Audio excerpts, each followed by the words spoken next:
Challenges है और उसमें कहीं ना कहीं पेरेंट्स नहीं है, कहीं ना कहीं डॉक्यूमेंट की अभाव है। ऐसी स्थिति में उन बच्चों को कैसा हमें उन विद्यालय तक जोड़ना है, ताकि हमारे जो सरकार का मंशा है बैक टू कार्यक्रम सफलतापूर्ण संपन्न हो।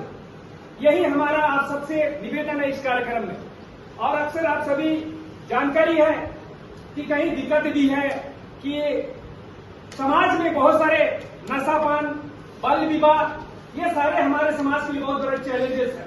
उस चैलेंजेस से है और उसको हमें कैसा हम सभी प्यारे मेंबर्स, समाज सेवी और शिक्षकगण और सभी लोग मिलकर के कैसा इस मुहिम से और इस समस्याएं से कैसा हम निकल सके। तो इसीलिए हम सभी का ये प्रयास होना चाहिए।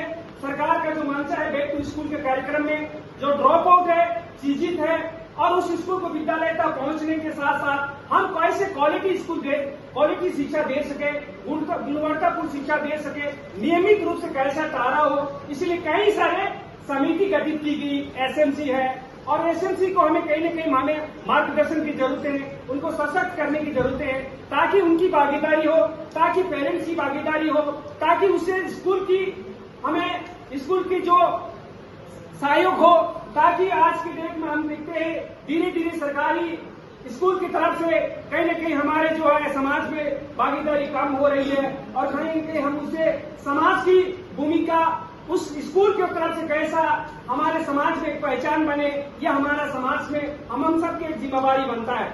तो इसीलिए हम सबसे आप सबसे मेरी निवेदन है कि उससे कैसा हमारे समाज में पहचान बने, एक माहौल कैसा तैयार हो शिक्षा के प्रति, ताकि हम एक अच्छा वातावरण बना सके।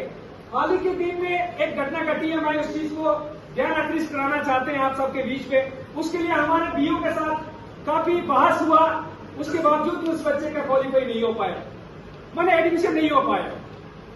वो स्कूल एक तो सान चिनेश भाषा है, तो आप सभी जानकारी है सान चिनेश भाषा तो प्राइवेट स्कूल है। पेरेंट्स ने कैसे भी करके उस बच्चे को जवाहर नवोदय का प्रतियोगिता में सफल करने में सहायक रहा। और जब पारी आया जो डॉक्यूमेंट में, तो उसमें कहीं न कहीं प्राइवेट मेंशन, कागजी मेंशन में कहीं कमी आ, जिसकी वजह से बच्चा का एडमिशन नहीं हुआ। तो हालांकि सारे बच्चे सरकारी स्कूल के बच्चे ही उसमें पढ़ते हैं, अच्छी बात है, लेकिन हमारे जो आप सभी को पता है हमारे नेता जैसे प्रोजेक्ट स्कूल चलता है, जिसकी वजह से ग्रामीण विरोध करते हैं। क्यों विरोध करते हैं? हमारे सरकारी स्कूल से जब उस तरह के स्कूल में प्रतियोगिता में सफल नहीं होते हैं और छोटे मोटे प्राइवेट स्कूल में क्वालिफाई करते हैं, उस तरह के स्कूल में जब पार्टिसिपेट नहीं कर पाते, तो ऐसे स्थिति में ग्रामीण निश्चित रूप से विरोध करते हैं। ये बात को मैंने डीओ साहब को भी संदेश दिया। मैंने आप सबसे सोच सकते हैं कि हमारे बच्चे जो सरकारी स्कूल से जाते हैं, सरकारी स्कूल के ही जाना चाहिए, लेकिन कहीं न कहीं प्रतियोगिता में सफल नहीं हो पाते। बड़ा चिंता का विषय है और बड़े से बड़े प्रोजेक्ट आते हैं। जब हमारे कुरान में जब बनते हैं, कुरान के बच्चों को हिस्सेदारी मिले कि नहीं मिले? मिलना चाहिए। तो मिलना चाहिए, तो इसी तरह का बाध्यता किया जाता है, जिसकी वजह से हमारे बच्चे को पार्टिसिपेट नहीं हो पाते, ग्रामीण उसका विरोध करते और हमारे जनप्रतिनिधि लोग हम लोग बीच में पिस जाते हैं। एक तरफ से गवर्नमेंट को कोऑपरेशन करो या एक तो जनता को कोऑपरेशन करो, हम लोग दोनों के बीच में हम लोग पिस रहे। बताइए इसे हम लोग करेंगे क्या?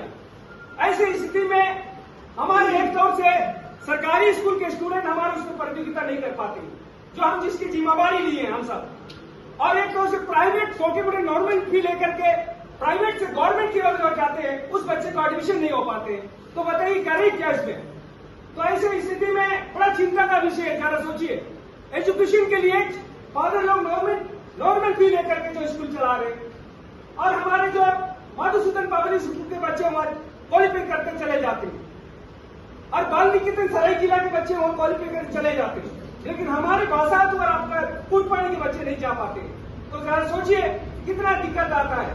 तो हमारे बच्चे की भागीदारी हो, जब हमारे जमीन में जब बनी है तो हमारे बच्चों को भी भागीदारी बनना चाहिए, ताकि हमारे बच्चे भी आगे बढ़े, ताकि देश की सुरक्षा करें। यही हमारा सोच है और सबकी सोच यही होना चाहिए। मैं इन्हीं शब्दों के साथ अपनी बात को विराम करते हैं। जय हिंद।